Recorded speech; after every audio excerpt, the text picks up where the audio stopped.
साथियों जय Hind. UP triple SC PAT 2023 के लिए आज हम लोग देखेंगे प्रैक्टिस सेट नंबर 9।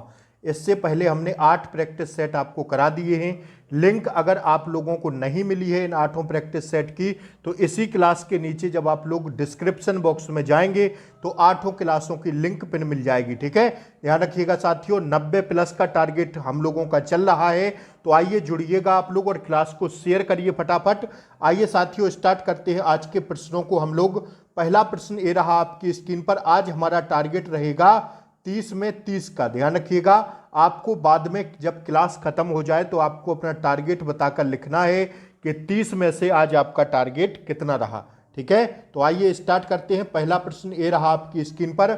स्टार्ट करने से पहले एक बार क्लास को लाइक कर दें, एक बार शेयर कर दें। सभी मित्रों साथीगण जो भी आपके हों सब तक यह क्लास पहुंचा दीजिएगा।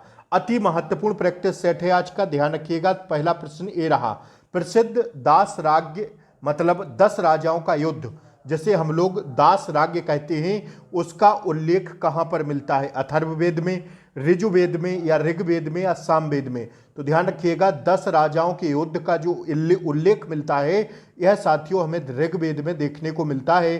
तो ऑप्शन सी इसका करेक्ट आंसर है और स्टार लगा के छाप लेना इस प्रश्न को। दूसरा प्रश्न हम लोग देखेंगे, ऑप्शन नीचे हैं, आप लोग देखिएगा। भारतीय इतिहास में धनवंतरी कौन थे? धनवंतरी भारतीय इतिहास में जो थे, चंद्रगुप्त विक्रमादित्य की सभा को सुशोभित करने वाले प्रसिद्ध चिकित्सक थे। कौन? Dhanvantari, that's your answer. अगला प्रश्न देखिएगा तीसरा, मोहनजोदड़ो निम्नलिखित में से कहां पर स्थित है? तो मोहनजोदड़ो जो साथियों स्थित है यह पाकिस्तान के सिंध प्रांत में स्थित है। क्या? मोहनजोदड़ो। अति महत्वपूर्ण प्रश्न है, स्टार लगा के छाप लेना। अगला प्रश्न देखिएगा साथियों, यह बहुत अच्छी किताब से मैं आपको प्रैक्टिस सेट करा रहा हूं, तो प्लीज आप लोग क्लास को लाइक कर लें और चैनल पर नए हो तो सब्सक्राइब जरूर कर लें ताकि ऐसी ही क्लासों का नोटिफिकेशन आपको सबसे पहले मिले। ठीक है, चौथा प्रश्न है, बौद्ध धर्म का स्पष्ट रूप से 2 संप्रदायों हीनयान व महायान में विभक्त हुआ था, कौन था? प्रथम बौद्ध संगीति में, द्वितीय बौद्ध संगीति में, तृतीय बौद्ध संगीति में, या चतुर्थ बौद्ध संगीति में? तो ध्यान रखिएगा, जो 2 संप्रदायों का हीनयान व महायान विभक्त हुआ था यह साथियों हुआ था चतुर्थ बौद्ध संगीति में। ठीक है, इसका वर्णन हमें देखने को मिलता है चतुर्थ बौद्ध संगीति में। हिस्ट्री का लाजवाब प्रश्न है हीनयान व महायान से। ठीक है, तो स्टार लगा के छाप लीजिएगा। अगला प्रश्न पर हम लोग बढ़ेंगे। पांचवा प्रश्न है, मौर्य सम्राट अशोक के निम्नलिखित में से किस शिलालेख में 1 ग्राम के भू राजस्व में रियायत का उल्लेख है? ध्यान रखिएगा, जो मौर्य साम्राज्य था अशोक, मौर्य साम्राज्य कहां पर थे? अशोक के शासनकाल में थे मौर्य साम्राज्य के। निम्नलिखित में से किस शिलालेख, जो अशोक का एक शिलालेख था उसमें से 1 ग्राम के भू राजस्व में रियायत का उल्लेख होता था, तो वह किसके अंतर्गत आता है? सारनाथ का स्तंभ लेख, गिरनार का लेख, सांची का स्तंभ लेख, या ऑप्शन डी में आ जाएगा लुम्बिनी का स्तंभ लेख। तो ध्यान रखिएगा इसका जो करेक्ट आंसर होगा लुम्बिनी का स्तंभ लेख। ठीक है, स्टार लगा के जरूर छापिएगा, लुम्बिनी का स्तंभ लेख इसका करेक्ट आंसर होगा। ठीक है, बढ़िएगा अगले प्रश्न की ओर। चीनी यात्री फाहियान की भारत यात्रा के समय गुप्त वंश के शासक कौन थे? अति महत्वपूर्ण प्रश्न है, पहले इसको छापिएगा कि चीनी यात्री जब फाहियान भारत यात्रा पर आया था उस समय गुप्त वंश में शासक कौन थे? स्कंदगुप्त, समुद्रगुप्त, चंद्रगुप्त, या जो लास्ट में है कुमारगुप्त? तो आप सब लोग जान रहे थे कि उस समय राजा थे चंद्रगुप्त द्वितीय। ठीक है, ध्यान रखिएगा चंद्रगुप्त द्वितीय थे, दैट्स योर आंसर। बढ़े अगले प्रश्न की ओर। आइए, भारत का पहला मुस्लिम आक्रमण किस वर्ष हुआ था? मुस्लिम आक्रमण जो हुआ था भारत पर, पहला मुस्लिम आक्रमण हुआ था दोस्तों 1711 ईस्वी में। ठीक है, कब हुआ था? 1711 ईस्वी में। इसको स्टार लगा के जरूर छापिएगा, अति महत्वपूर्ण प्रश्न है, ध्यान रखिएगा। आज थोड़ी क्लास लेट हो गई है, इसका विशेष ध्यान रखिएगा। कल से सही समय 7 या 7:30 बजे आपके बीच क्लासें आ जाएंगी। ठीक है ना, तो प्रैक्टिस सेट आप लोग लगाते रहिएगा और चैनल पर नए हो तो सब्सक्राइब जरूर कर लें ताकि अगली क्लास का नोटिफिकेशन आपको सही समय पर मिले। ठीक है, डेली प्रैक्टिस सेट में लगवा रहा हूं। आज 9वां प्रैक्टिस सेट है, इससे पहले 8 प्रैक्टिस सेट हो गए हैं। लिंक इसी क्लास के नीचे डिस्क्रिप्शन बॉक्स में मिल जाएगी इन 8 प्रैक्टिस सेट की। पीईटी परीक्षा से पहले सारे प्रैक्टिस सेट लगा के आपको जाना है। जब भारत स्वतंत्र हुआ था उस समय कांग्रेस के अध्यक्ष कौन थे, बताइएगा आप लोग फटाफट। तो उस समय कांग्रेस के अध्यक्ष थे कौन दोस्तों, जेबी कृपलानी साहब। ठीक है, आइए। महात्मा गांधी द्वारा व्यक्तिगत सत्याग्रह आंदोलन के लिए प्रथम सत्याग्रही कौन चुना गया था, तो प्रथम सत्याग्रही चुने गए थे दोस्तों विनोबा भावे। अति महत्वपूर्ण प्रश्न है, स्टार लगा के छापिएगा। ठीक है, अगला प्रश्न देखिए, निम्नलिखित राजपूत वंशों में से किसने 8वीं शताब्दी में दिल्ली देहली शहर की स्थापना की थी, तो इसका राइट आंसर हो जाएगा ऑप्शन बी, तोमर वंश ने। ठीक है, आइए बढ़िएगा अगले प्रश्न की ओर। अगले प्रश्न में आपको स्पष्ट कर दूं, सूची 1 का मिलान सूची सेकंड से करना है। किस प्रकार करना है, एक तरफ आपको नदियां दी गई हैं और दूसरी तरफ है कि यह नदियां कहां पर जाके किससे मिलती हैं। तो देखिएगा अगर बात हम बेतवा की करते हैं तो बेतवा जाके मिलती है यमुना नदी में। ठीक है, आप लोग समझ रहे होंगे। क्षिप्रा मिलती है साथियों चंबल में। बेनगंगा जो नदी है साथियों यह मिलती है किसमें, ध्यान रखिएगा गोदावरी में। ठीक है, गोदावरी में। और तवा मिलती है नर्मदा में। तो इस हिसाब से इसका जो राइट आंसर हो जाएगा, देखिए दूसरा इसका फर्स्ट, तीसरे का हो जाएगा चौथा और चौथे का हो जाएगा तीसरा। आशा करते हैं प्रश्न आपको समझ में आया होगा। तो इस हिसाब से इसका राइट आंसर हो जाएगा दोस्तों कौन सा, ऑप्शन बी इसका करेक्ट आंसर हो जाएगा। बढ़ते हम लोग अगले प्रश्न को देखेंगे। देखिएगा, सारगेसो सागर कहाँ स्थित है, तो सारगेसो सागर जो है ज्योग्राफी का बहुत ही बेहतरीन प्रश्न है, स्टार लगा के छापिएगा। उत्तरी अटलांटिक महासागर में है क्या, सारगेसो सागर। अति महत्वपूर्ण था प्रश्न, आशा करेंगे आप लोगों ने इस प्रश्न को लिख लिया होगा। ठीक है, बढ़ते हैं, आइए अगले प्रश्न को हम लोग देखेंगे। देखिए, जनगणना वर्ष 2011 में भारत की कुल जनसंख्या 121 करोड़ में नगरीय का स्तर प्रतिशत आपको बताना है कितना था।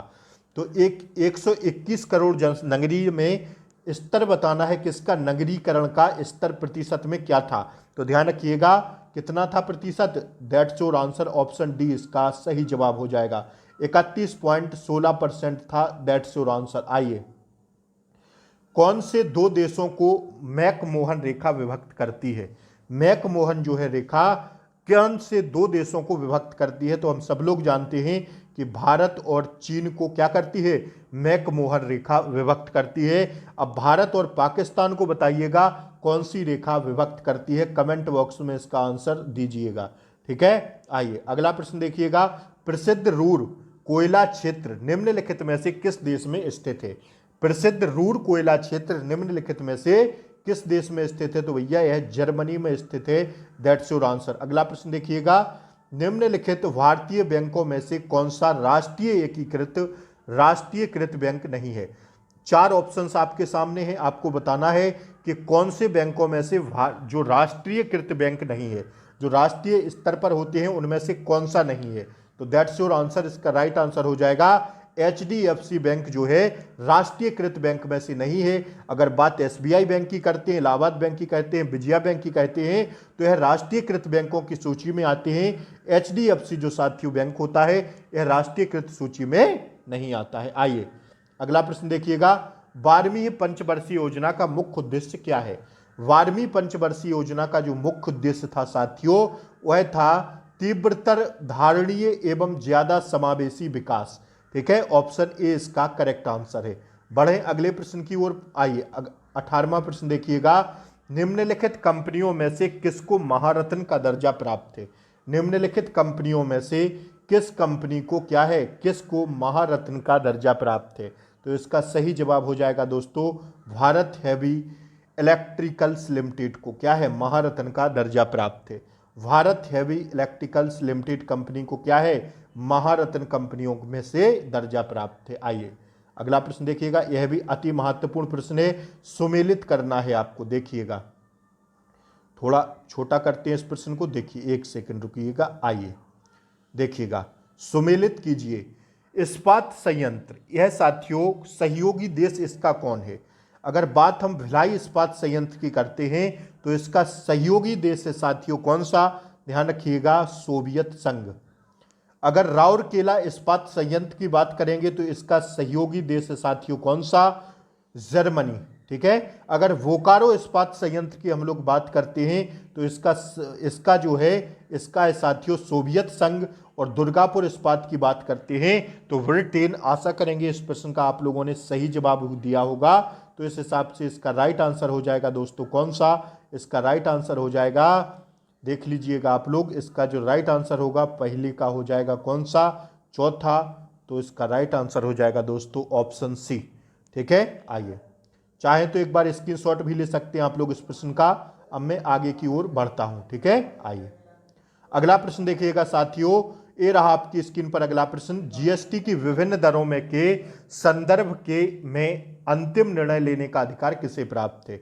जीएसटी की विभिन्न दरों के संदर्भ में अंतिम निर्णय लेने का जो अधिकार प्राप्त है यह साथियों है जीएसटी परिषद को। किसको? जीएसटी परिषद अंतिम निर्णय लेगा जीएसटी के संदर्भ में। ठीक है, आइए अगला प्रश्न देखिएगा। भारत में न्यायपालिका का कार्यपालिका से पृथक्करण किसके व्यादेशित है? तो इसका सही जवाब होगा दोस्तों कौन सा, ऑप्शन बी इसका करेक्ट आंसर हो जाएगा, राज्य के नीति के निदेशक तत्व द्वारा। भारत में न्यायपालिका का कार्यपालिका से पृथक्करण किसके व्यादेशित से है? तो राज्य के नीति निदेशक तत्वों द्वारा होगा। ठीक है, ऑप्शन बी इसका करेक्ट आंसर हो जाएगा। आइए अगला प्रश्न देखिएगा। भारतीय संविधान के अंतर्गत निम्नलिखित में से कौन सा मूल कर्तव्य नहीं है? तो मूल कर्तव्य जो नहीं है साथियों वो है साथियों कौन सा, लोक चुनावों में मतदान करना। यह हमारा मूल कर्तव्य के अंतर्गत नहीं आता है। अगर बात करते हैं मूल कर्तव्य की तो इन्हें अलग से जोड़ा गया था, भारतीय संविधान के भाग 4A में जोड़ा गया था। अगर इनकी बात करते हैं साथियों, देखिए वैज्ञानिक प्रवृत्ति का विकसित करना, यह हमारे भारत मूल संविधान के अंतर्गत आता है। सार्वजनिक संपत्ति की सुरक्षा करना, यह हमारे मूल कर्तव्य के अंतर्गत आता है। संविधान के प्रति निष्ठावान रहना और उसके आदर्शों का पालन करना, यह भी हमारे मूल कर्तव्य के अंतर्गत आता है। अब देखिएगा अगला प्रश्न। आइए अगला प्रश्न ये रहा आपकी स्क्रीन पर। निम्नलिखित में से केंद्र राज्य संबंधों से संबंधित नहीं है? जो साथियों दांतेवाला आयोग है, जो दांतेवाला आयोग है यह साथियों केंद्र राज्य संबंधों से संबंधित नहीं है। पुंछी आयोग भी है, सहकारी आयोग भी है और राजमन्नार आयोग भी है। यह तीनों आयोग साथियों केंद्र राज्य संबंधों से संबंध रखते हैं। लेकिन जो दांतेवाला कमेटी है यह साथियों हमारे केंद्र राज्य संबंधों से संबंधित नहीं रखती है। अब अगला प्रश्न देखिएगा। भारतीय संविधान में जिला शब्द का प्रयोग कौन से अनुच्छेद के अंतर्गत आता है? तो बड़े बड़े अक्षरों में लिख लीजिएगा, आर्टिकल 233 के अंतर्गत क्या आता है? जिला शब्द का प्रयोग होता है। अगला प्रश्न देखिएगा। भारतीय संविधान के कौन से अनुच्छेद में उल्लेख किया गया है कि प्रत्येक राज्य में एक उच्च न्यायालय होगा? इसका आर्टिकल में कौन से आर्टिकल में उल्लेख किया गया है कि प्रत्येक राज्य में एक साथियों क्या होगा? न्यायालय होगा, मतलब कोर्ट होगा। तो साथियों उच्च न्यायालय मतलब हाई कोर्ट होगा। यह कहा गया है कौन से आर्टिकल के अनुच्छेद? ध्यान रखिएगा आर्टिकल 214 के अंतर्गत यह बात रखी गई है भारतीय संविधान में। अगला प्रश्न देखिएगा। किसी वस्तु के प्रारंभिक बिंदु से अंतिम बिंदु के मध्य की वास्तविक लंबाई क्या कहलाती है? तो उस वास्तविक लंबाई को कहते हैं दोस्तों क्या? दूरी कहते हैं। किसी वस्तु के प्रारंभ से अंतिम बिंदु की दूरी की वास्तविक लंबाई को क्या कहते हैं? दूरी कहते हैं। That's your answer. बढ़ते हम लोग अगले प्रश्न की ओर। आइए हरित गृह प्रभाव से सर्वाधिक संबंधित गैस है कौन सी? हरित गृह प्रभाव से सर्वाधिक संबंधित गैस कौन सी है? तो इसका दोस्तों राइट आंसर हो जाएगा carbon dioxide. That's your answer. अगला प्रश्न देखिएगा। किस्कोग्राफ का आविष्कार किसने किया? किस्कोग्राफ का आविष्कार किया था दोस्तों जेसी बोस ने। ठीक है, अगला प्रश्न देखिएगा। निम्नलिखित में से वह कौन सा ब्लॉक है जिसमें धातु, अधातु तथा उपधातुएं तीन की उपस्थिति में होती हैं? तो इसका राइट आंसर हो जाएगा दोस्तों ऑप्शन बी पी ब्लॉक में। किसमें? पी ब्लॉक में क्या होता है? ब्लॉक होता है जिसमें धातु, अधातु तथा उपधातुएं तीनों उपस्थित होती हैं। किसके अंतर्गत? पी ब्लॉक के अंतर्गत। That's your answer. बढ़े हम लोग अगले प्रश्न की ओर। आज की क्लास का अंतिम प्रश्न रहा आपकी स्क्रीन पर। हमारे शरीर में एंटीजन के प्रति सुरक्षा हेतु निम्न में से किसके द्वारा एंटीबॉडीज का निर्माण किया जाता है? तो भैया प्रतिरक्षा तंत्र के द्वारा। That's your answer. टारगेट जरूर बता देना आज आपका कितना रहा 30 में से। मिलते हैं कल की क्लास में, तब तक के लिए जय हिंद। नए हो तो चैनल पर सब्सक्राइब कर लें, बेल आइकन प्रेस कर दें ताकि क्लासों का नोटिफिकेशन आपको सबसे पहले मिले। क्लास को लाइक कर दें, शेयर कर दें। जय हिंद, वंदे मातरम।